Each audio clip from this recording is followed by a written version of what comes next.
Voces del Narco presenta Hijo de la Guerra, capítulo 22.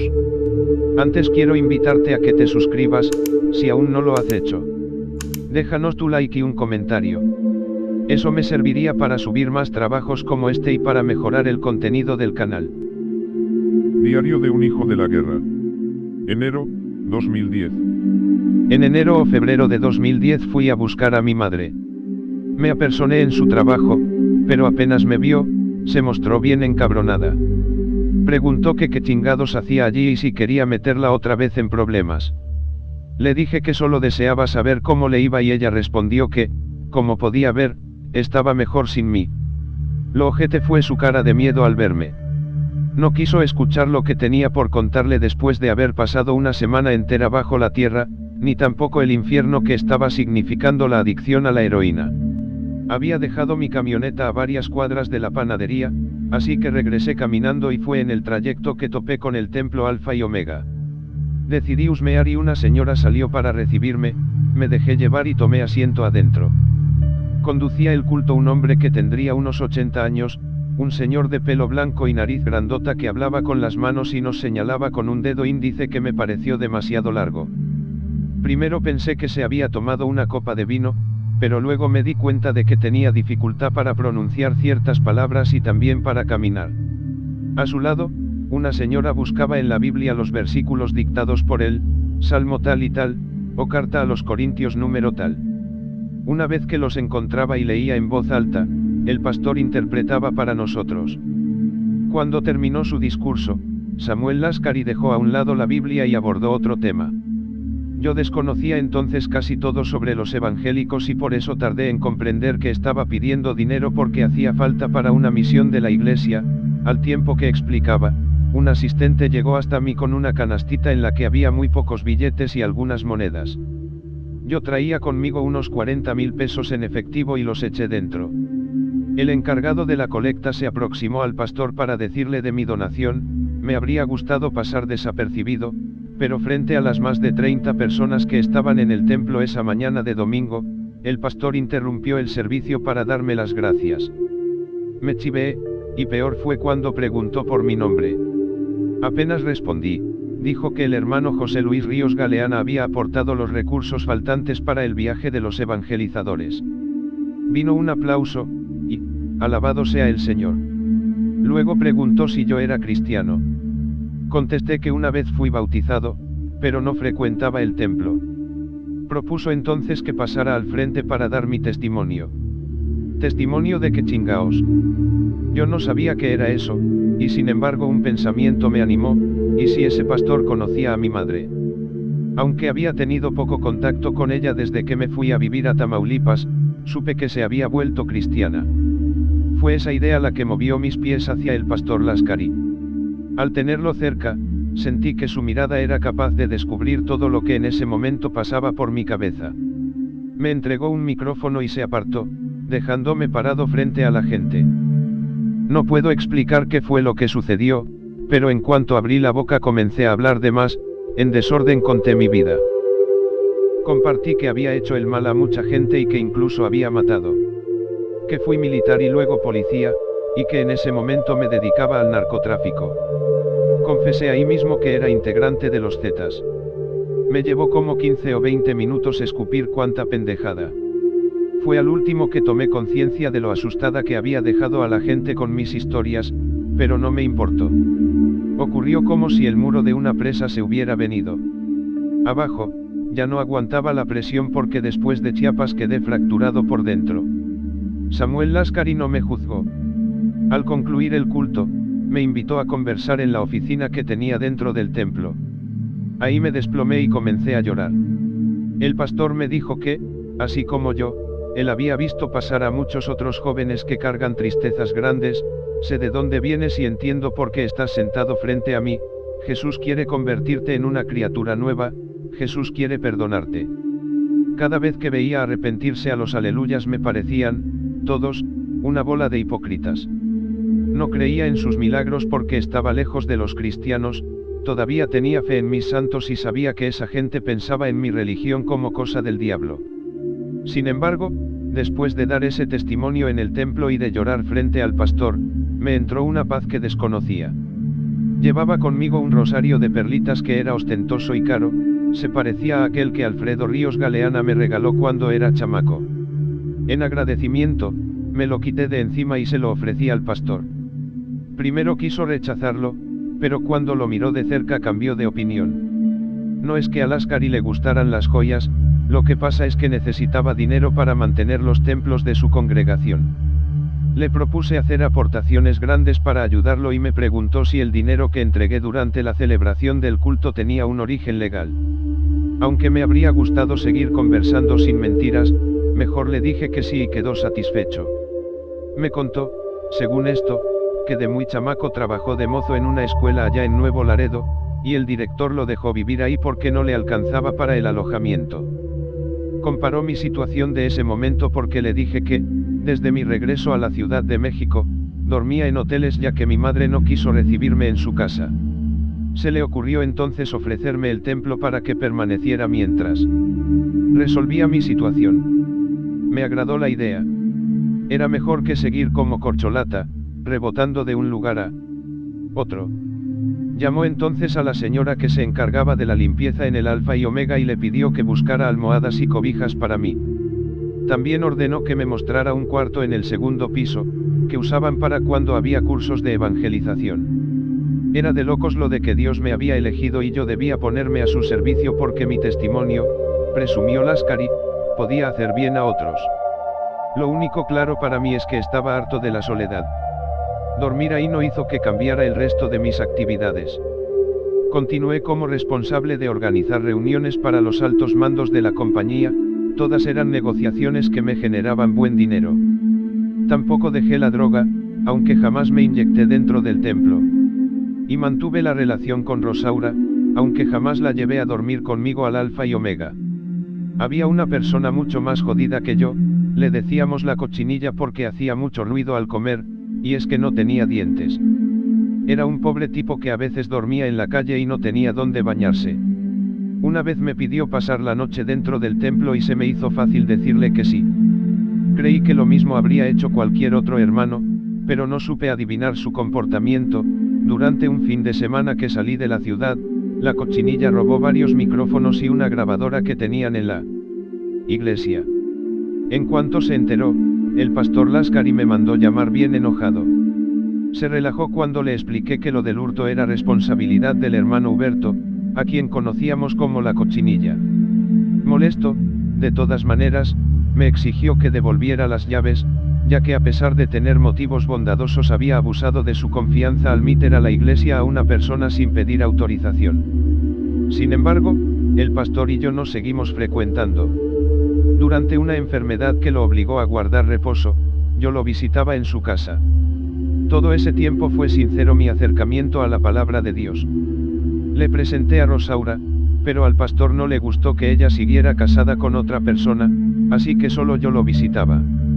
Quienes no tenían ninguna confianza en mí eran los hijos del pastor, Samuel y Jonathan, y es que la gente de la congregación recordaba mi primer testimonio en el templo.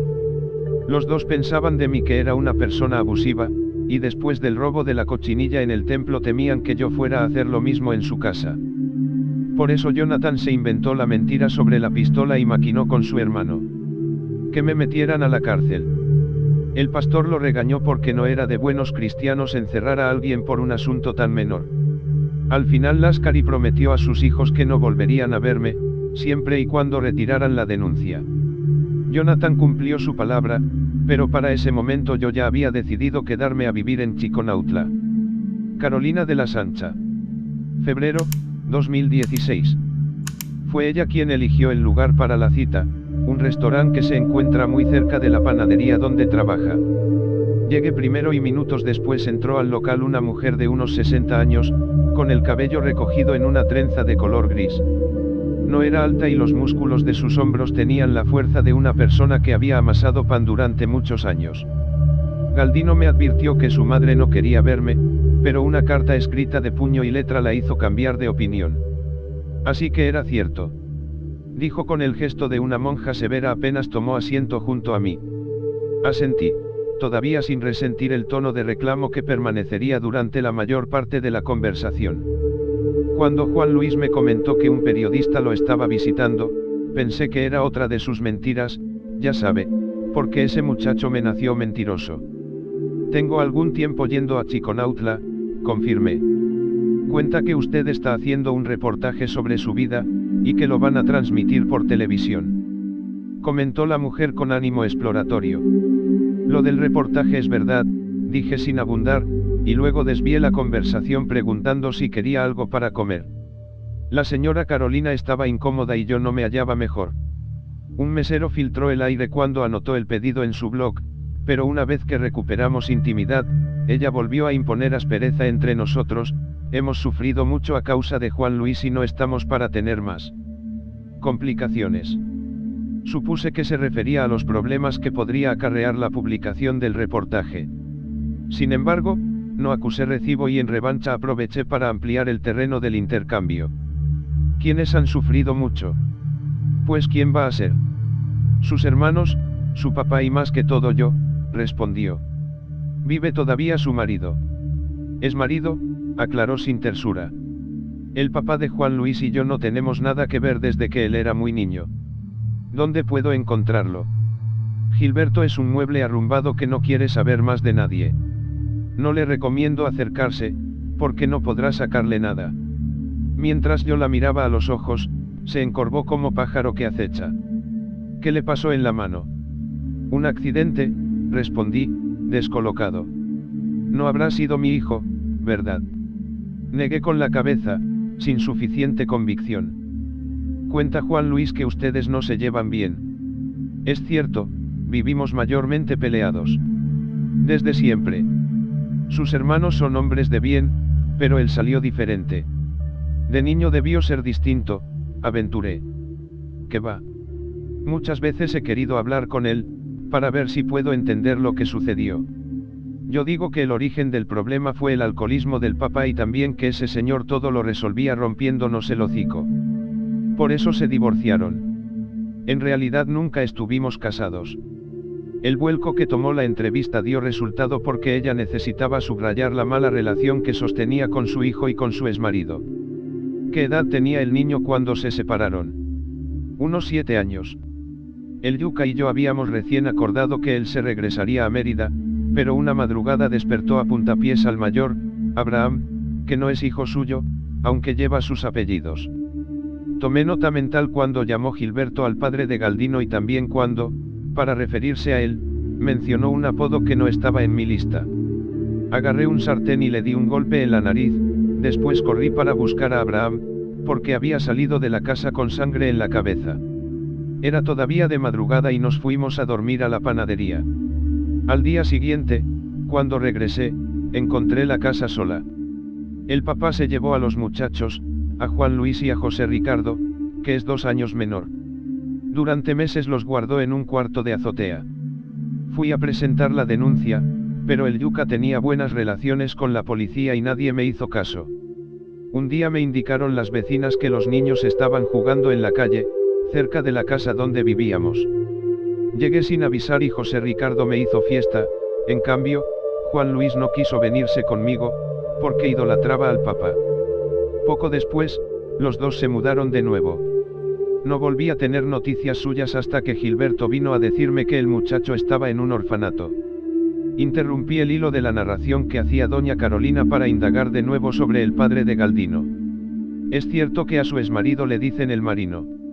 Me costaría trabajo decir si la señora fingió sorpresa o fue genuino su gesto de extrañamiento. El Marino. No sé quién sea ese señor. Un hombre que formó parte de la banda encabezada por Alfredo Ríos Galeana.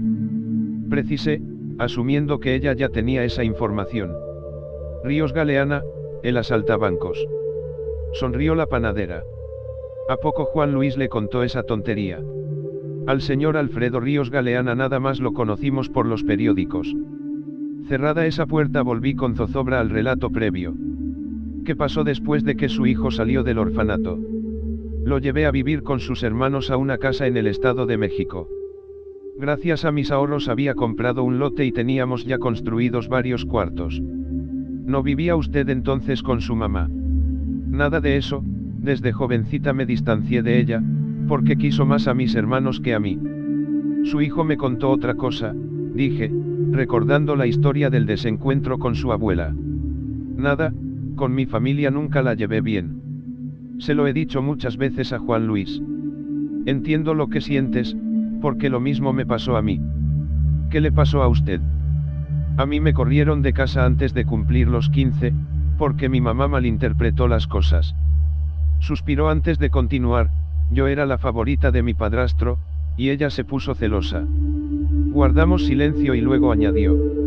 Desde entonces he sido muy independiente, llevo trabajando en la misma panadería. Más de 40 años, hizo un puente. Pero vinimos aquí a hablar de mi hijo. Correcto. Confirmé con un gesto de cabeza. El muchacho regresó del orfanato muy desorientado. No se dejaba de nada ni de nadie, chocó casi de inmediato con los hermanos. Cuando le prohibía algo, se aferraba y buscaba la manera de hacer su voluntad. El deporte, los juegos, todo para él significaba competencia, se tomaba las cosas demasiado en serio. Luego pasó una cosa muy extraña. Teníamos una habitación que yo había pintado de color verde claro y dentro puse un altarcito a la Virgen de Guadalupe, sobre una mesa, la imagen me la regaló un señor que era muy amigo de nosotros. No puedo explicar bien cómo sucedió. Yo estaba en la cocina y empezó a oler a quemado, del cuarto donde estaba la Virgen salía humo, y cuando quise entrar el calor me empujó para afuera, estalló la ventana y los cristales cayeron al suelo, los muebles, que eran de terciopelo, quedaron negros, lo mismo que las cortinas. Llené cubetas, los vecinos también, y lo apagamos así, a puro golpe de agua. Lo impresionante fue que ni a Juan Luis ni a la Virgen les pasó nada. Cuando le pregunté al muchacho, me contestó que solo había encendido una velita junto al altar. Fue la primera vez que pensé en él como alguien relacionado con el diablo. Mis vecinos todavía recuerdan aquello, nos da miedo contarlo. Compré nuevos muebles y cortinas y volví a pintar el cuarto, de un color más oscuro. Luego mandé traer un sacerdote para que bendijera la vivienda. Fue después de eso que regresó a vivir con su papá. Interrogué. Durante algún tiempo pensé que podía alejar a Juan Luis de la maldad, comprende. El problema vino cuando lo descubrí consumiendo. No había terminado segundo de secundaria y lo veía comer chocolate a toda hora. Esculqué sus cosas y le encontré no sé cuánta fregadera. Hoy todavía me recrimina la vez que lo anexé en una clínica. Entonces se volvió más soberbio y al salir se fue a vivir de nuevo con el papá. ¿Recuerda usted que lo hayan operado por aquel entonces del apéndice? Sí, claro, estuvo a punto de morirse en el quirófano porque le dejaron una gasa dentro, y luego lo cerraron. Él dice que fue en el hospital donde conoció a unas personas relacionadas con la santería, inquirí para continuar corroborando la historia. No sé nada de eso, pero sí del consejo que una amiguita de la panadería nos dio sobre un grupo de cristianos que podían ayudar a Juan Luis para que saliera de sus adicciones. Con engaños quise llevarlo a un lugar por Tasqueña, pero mi hijo se dio cuenta, es bipolar o algo así, se puso histérico y amenazó con madrearme. A cierta edad es difícil hacer que los hijos te obedezcan. Con tal de entender, terminé metiéndome yo con los cristianos. Jamás me he drogado y el alcohol no me gusta. En realidad, fue José Ricardo quien me convenció. Mira, mamá, si en verdad quieres conocer por qué somos así, éntrale tú también. En esas reuniones revisas lo que ha sido tu vida, a mí me ayudó, uno analiza cuáles son sus defectos y las reparaciones que debes hacer. Yo repasé la relación con mi mamá, porque tenía mucho resentimiento hacia ella, ya se lo dije antes, ella creyó que, cuando joven, me metí con su pareja. El problema vino cuando intenté hacer reparaciones también con Juan Luis. Saliendo de una reunión con el grupo decidí encararlo, no debía seguir protegiéndolo. Entendí que yo era parte del problema y que debía quitarme de en medio. Él se molestó con mi actitud y le entró lo agresivo contra todo el mundo. Tócame un pelo, uno solo, y te refundo en el bote, lo amenacé. Desapareció por un tiempo. José Ricardo, mi otro hijo, se enteró de que andaba por Puebla, le hacía al brujo y, al parecer, gente de la maña iba a verlo. Esos eran los rumores que jamás fuimos a verificar. La hipótesis de que Galdino Mellado Cruz fuera el santero de los jefes Zetas me pasó por la cabeza, por primera vez, durante la conversación con doña Carolina. Cree que haya conocido gente importante del narco por aquellos años. Dice José Ricardo que se mezcló con malandros cuando andaba de babalagüe. Por eso sabe tanto de esos señores, porque fue su confesor durante no sé cuánto tiempo. Según usted, ¿quién es Galdino Mellado Cruz? Si usted mira la foto de ese señor, y luego la de mi muchacho, dirá que son la misma persona. La imagen del Mellado que aparece en internet es de Juan Luis. Es de cuando ingresó al ejército, y luego está lo otro, cuando usted va a visitarlo a la cárcel, a veces lo mandan llamar usando el nombre de Galdino Mellado Cruz. ¿Cómo se explica usted estas coincidencias? Interrogué. No lo sé. Vaya usted a creer que si mi hijo fuera un Zeta poderoso estuviéramos su familia tan jodidos. Ese muchacho nunca ha tenido un peso, por eso me río de la circunstancia, nació muerto de hambre y así se va a morir. Y lo de la fotografía, ¿cómo se explica lo de la fotografía en internet? Insistí. Pues alguien le jugó una mala broma, usurparon su personalidad. Solo le puedo decir que una cosa es que fuera Santero y Ouruba, como él se hace llamar, y otra que sea el Z9, ¿me entiende? Tendrá un acta de nacimiento de su hijo.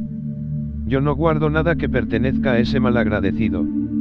Cuénteme del ejército, avancé para verificar ese otro tramo de su biografía. Ella suspiró aliviada. Mientras estuvo de soldado tuve paz, por lo menos el gobierno se encargó de él por un rato. Recuerdo que un día fue a visitarme vestido de gala, yo, en cambio, estaba trabajando y pues llevaba toda la ropa manchada de harina. Juan Luis traía una boina negra, llevaba un escudo con unas alas y cargaba una espada cortita. Nadie con ese uniforme podía verse feo. Me dio gusto y luego recordé que se había olvidado de nosotros durante mucho tiempo. Soy su madre, pero no iba a atenderlo cuando le diera la gana, aunque tuviera curiosidad por saber dónde había estado. Dijo que no podía contarme, como si le hubiera cambiado otra vez la voz, usaba palabras que sonaban raras. Su forma de comunicarse se había vuelto, ¿cómo decirlo?, muy formal, como de patrón. Luego dejó el ejército. ¿Recuerda la fecha? La mera verdad, no. Supe que había regresado a las andadas cuando una vecina de Gilberto, mi exmarido, me llamó para decirme que el viejo estaba tirado en el suelo con varios huesos rotos. Fui a su casa, él continuaba viviendo en un cuarto por la avenida Martín Carrera. Lo encontré hecho una miseria. Cuando pregunté, no pude creer lo que me respondió. Dijo que amigos de nuestro hijo fueron a exigir dinero y, como no encontraron nada, lo habían madreado. De verdad que Gilberto no tenía feria, de tanto beber se había quedado en la ruina. Según usted, ¿por qué fue a dar preso a la prisión de Chiconautla? Interrogué para conocer su versión. Me reclama que no he sido buena mamá, pero eso sí, una vez que fui a visitarlo tuvimos un problema grande, llevé comida para repartir entre sus compañeros y se puso agresivo, a pesar de que le expliqué que lo hacía porque me daba pena que nadie fuera a verlos. Además, no estaba bien que únicamente mi hijo anduviera trague y trague. No lo conoce cuando se enoja. Le dije que, si seguía así, vería que lo refundieran en ese lugar por otros 5 años. Créame que no estoy tranquila con el hecho de que vaya a salir, no está listo y podría recaer en el tema de la droga. Además, me da miedo que se enrede de nuevo con la vieja esa, la tal Rosaura, que es una mala influencia. ¿Sabe usted que dejó a sus hijas y al marido por seguirle los pasos a mi hijo? Yo no acepto esa relación, por muchas razones, pero sobre todo porque es una mujer infiel con sus parejas. Dice que la chamaca es cristiana, pero no hay que creerle, puro Dios te bendiga, y en la realidad va haciendo chingaderas. Mi hijo robó unos micrófonos y unas bocinas y, ¿dónde cree que fueron a parar? Ella los escondió y luego ayudó a vender esos aparatos.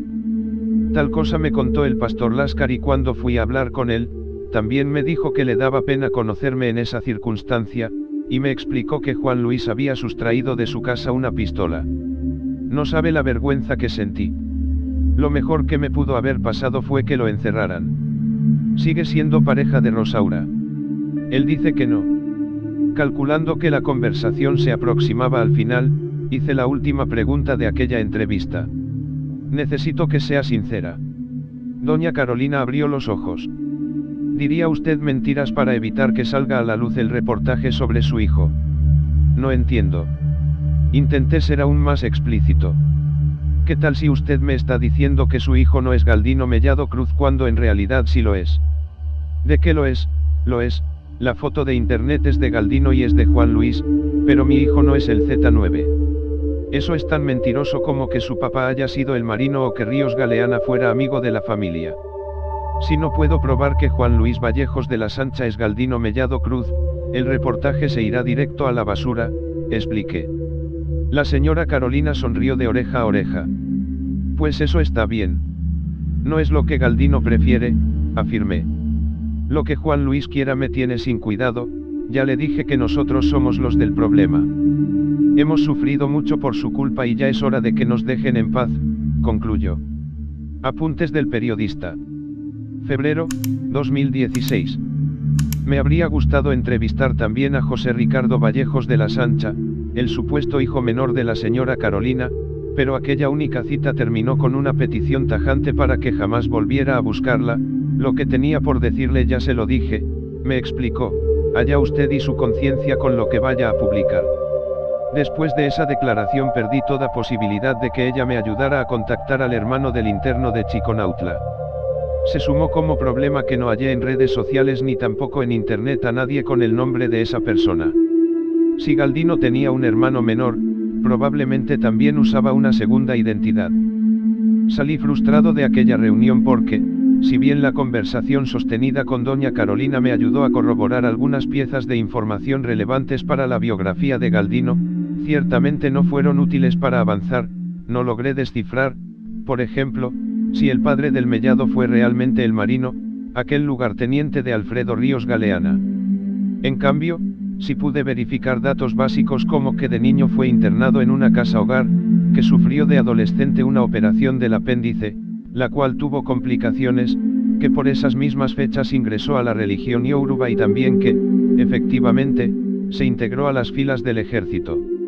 Un dato concreto, que pareciera menor y sin embargo llamó mi atención, fueron las versiones contradictorias a propósito de la abuela materna. Mientras Galdino contó que vivió un tiempo en casa de esa señora, durante nuestra charla doña Carolina se esmeró en sacar a su madre de la ecuación familiar. Porque Galdino sería el único mentiroso de la familia. Cabía la posibilidad de que ella hubiera decidido esconder la verdad, igual que hizo el hijo cuando de niño engañó para que la policía no diera con el paradero del marino. Si bien decidí no desechar la hipótesis de doña Carolina, a propósito de que Galdino pudo haber sido solo el santero de los Zetas, en vez de uno de los fundadores de este grupo criminal, estaba consciente de que esa versión de los hechos era la que mejor convenía a los intereses de la panadera, la protegería en caso de que publicara mi investigación. Me restaba una última conversación con Galdino, que obviamente aprovecharía, entre otros temas, para despejar este punto. Pero sabía que, al final, tendría que rendirme ante su respuesta porque nadie más podría ayudarme a corroborarla, a no ser que alguno de los Zetas sobrevivientes de la primera generación, estuviera dispuesto a hablar sobre Galdino Mellado Cruz y tal cosa era prácticamente imposible. No tenía oportunidad de acceder, por ejemplo, a Jaime González Durán o a Jesús Enrique Rejón. El primero estaba encerrado en un penal de alta seguridad en México y el otro en una prisión infranqueable de Estados Unidos. Psicoseado. Marzo de 2016. ¿Qué es eso de psicoseado? Pues vigilado y a la vez en peligro, siento como si me quedaran unas horas de vida, como si tuviera un cáncer terminal, comprende. Digo que estoy psicoseado porque me estoy imaginando cosas. A mí ya me mataron y ese es el mejor seguro de vida que puede conseguirse en este negocio. ¿Quién va a bajarme si ya me bajaron? Es igual que con el Lazca, comprende. Él no era el único que andaba ansioso.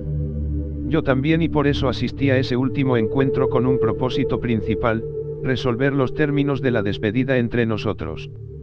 Durante meses me había adentrado en el laberinto y ese era el momento en que intentaría salir de él sin dejarme encima al Minotauro. No calculé, sin embargo, que el antiguo Z estuviera en un trance similar, por razones distintas nos encontrábamos como si uno fuera el espejo del otro. A Galdino comenzó a faltarle el aire, al tiempo que la boca se le iba secando. Instintivamente busqué sus brazos para confirmar si se había inyectado, pero llevaba puesta una playera de mangas largas. ¿Consumiste? Me atreví a preguntar, porque era evidente que la droga lo había fragilizado. Ayer, respondió sin ocultar nada. Heroína. Pronuncié, calculando una respuesta afirmativa. Guardó silencio. Tanto que te costó dejarla, me atreví a comentar y miré mi mano izquierda, por fin liberada de los vendajes que me había impuesto la fractura. Nos habíamos dado cita en un pequeño parque que está a menos de 1 kilómetro de El Penacho de Moctezuma. Galdino habrá creído que, con llevarme cerca de ese restaurante, comprobaría su historia sobre el asesinato del tal Fernando Zabaleta. No tenía duda de que el dinero había sido una de las razones por las que decidió compartir conmigo su largo rosario de historias. La cuota semanal para hablar con él en las Palaapas le habría servido para mantenerse alejado de la zona conocida como El Pueblo, allá en Chiconautla. Debía también sumar el depósito que, con engaños, realicé a favor de su cuñado, Eduardo, para que trajera de Matamoros una caja con documentos que jamás llegó. Y, por último, estaba la extraña petición de un préstamo para recuperar el dinero que teóricamente recibió por liquidar al político, muy cerca de donde nos vimos esa última vez. Yo decidí apostar con ambigüedad en el juego económico de Galdino porque no me pareció excesiva la inversión a cambio del tiempo dedicado por el Z9 para contarme su vida. Sin embargo, con el tiempo descubrí otras dos motivaciones. En algún momento confesó que mis visitas a la cárcel le habían proporcionado protección. Si era cierto que corría peligro, la presencia semanal de un periodista habría reforzado la vigilancia de los custodios con objeto de evitarse una nota negativa de prensa firmada por mí. Además, estaba el hecho de que nuestras conversaciones, según sus propias palabras, le hubieran servido de terapia. Duermo mejor desde que usted me visita, dijo en alguna ocasión. Todos estos argumentos habrían de servirme para pactar con él una despedida sin rencores. Debía además aprovecharme de que estaba psicológicamente disminuido. Dejé a un lado la cuestión de la heroína y giré la conversación para hacer notar que nos encontrábamos muy cerca de las oficinas de la Procuraduría General. Es difícil creer que el operativo para asesinar a un político haya sucedido tan cerca de la autoridad. Pero si fueron ellos mismos quienes nos contrataron para matar a Zabaleta, afirmó Galdino con necedad y luego añadió, la orden provino del gobierno. El Penacho de Moctezuma no tiene 2 pisos y la gente que trabajaba ahí dentro, en las fechas que mencionaste, no recuerda un episodio ni remotamente similar, informé de nuevo a mi interlocutor. Sobre las comisuras de sus labios anidaron gotas gruesas de saliva. Lo que sucede es que no puedo contarle los detalles verdaderos, pues porque estoy impedido. Otro paso más dentro del laberinto y Galdino seguía tejiendo historias, alternando los hilos de la verdad con los de la mentira. Durante las largas horas que conversamos, el Z9 contó falsedades, eso fue evidente, pero también había compartido honestamente piezas de realidad que a lo largo del recorrido fui corroborando. ¿Me va a prestar el dinero?, retomó Galdino. ¿Qué dinero?, respondí como quien no tuviera ningún contexto previo. El que necesito para recuperar mi clavo. Negué con la cabeza y sus ojos se entristecieron. Entonces cambió la estrategia. Ayúdeme, por favor, y prometo que me esfumo. ¿Dónde tienes pensando irte? Ya se lo he dicho, respondió fastidiado. A Reynosa. Te vas a reincorporar. No quisiera, pero no nací para ser un muerto de hambre. Me faltó empatía con la pendiente que estaba haciendo resbalar la conversación y él reaccionó. Usted no me toma en serio, ¿verdad? ¿En serio? Sí que te tomo, pero aún tengo muchas dudas. ¿Cuáles? Por ejemplo, ¿dónde quedaron los documentos que iba a traer tu cuñado Eduardo? Ese hijo de la chingada me traicionó, escupió con la mirada atorada en las grietas del pavimento. Cuando tengas en tu poder esos documentos, hablamos de este otro asunto, ofrecí convencido de que tal condición jamás se cumpliría. Entonces aproveché para hacer avanzar, ahora yo, mis preocupaciones. Por lo pronto creo que estamos a mano. ¿Cómo que a mano?, interpeló. Durante todos estos meses te apoyé económicamente y eso sirvió para evitar que te bajaran al pueblo. Mi presencia en el reclusorio también te ayudó, según dijiste, para espantar las pesadillas. Aún no hemos terminado, intervino con un gesto de arrogancia malograda. Yo creo que sí, insistí. Si tienes algo más para decirme puedes llamar al número de celular que te di. Y yo puedo localizarte con tu madre, al fin que cuento con su dirección y su teléfono. Me aseguré de que Galdino recibiera el mensaje, no solo él podía hacerme daño, yo también sabía dónde encontrar a sus seres queridos. Respingó y la reacción corporal me indicó que íbamos por buen camino. Estamos en paz y así deberíamos despedirnos el día de hoy, rematé calculando que la heroína apaciguara esta vez sus desafíos. El Z9 se quejó, preocupado. No va a publicar el reportaje, ¿verdad?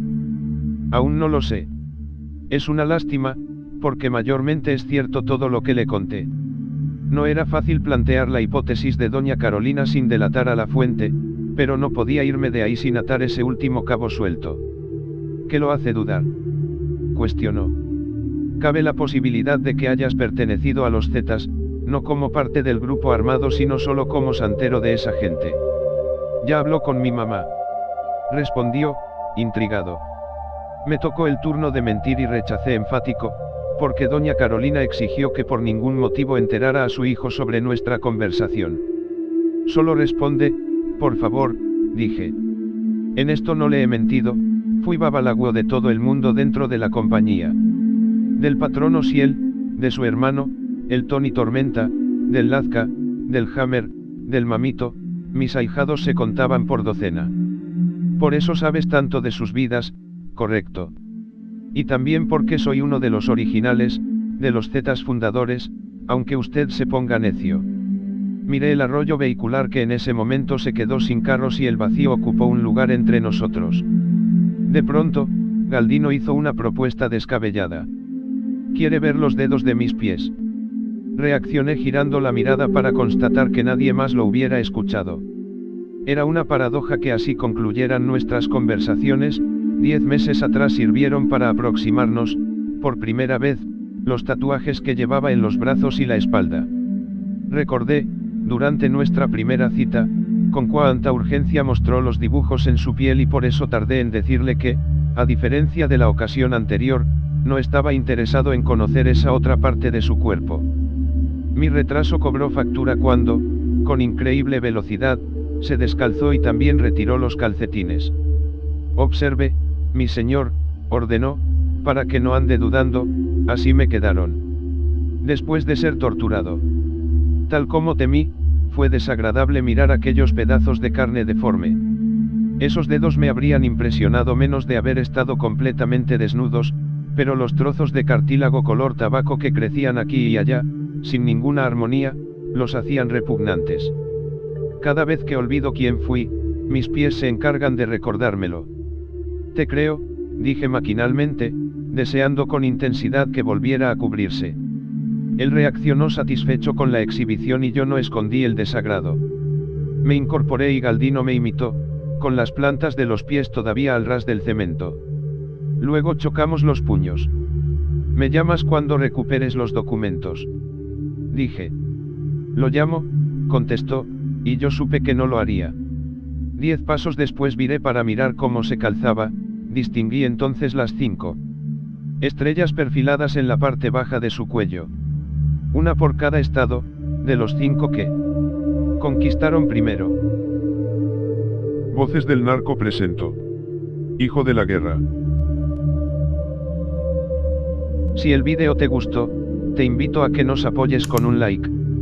Déjanos saber qué otro trabajo te gustaría ver en el canal. Con tu apoyo subiremos más vídeos como este. Muchas gracias.